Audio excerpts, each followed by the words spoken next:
com en els contes del pastor.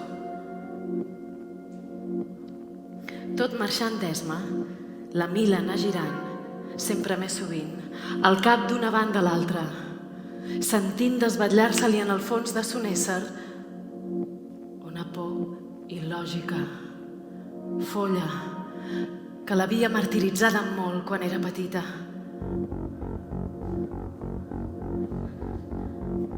Tantós la sorprenia la sensació que caminava sense que els peus li toquessin a terra, tantós li semblava que de cada replec de roques, de cada grop de bardissa, havia d'eixir-ne una blanca mà d'ossos per estirar-li les faldilles. I els pins, aquells pins de siluetes màgiques i borroses, que deixaven grans clarianes de tant en tant per agombolar-s'hi a colles, ça i enllà.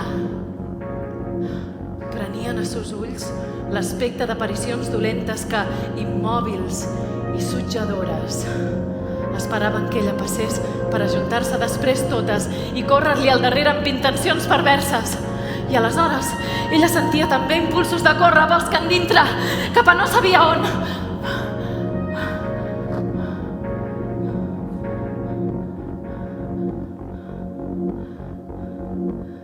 Sense saber per què,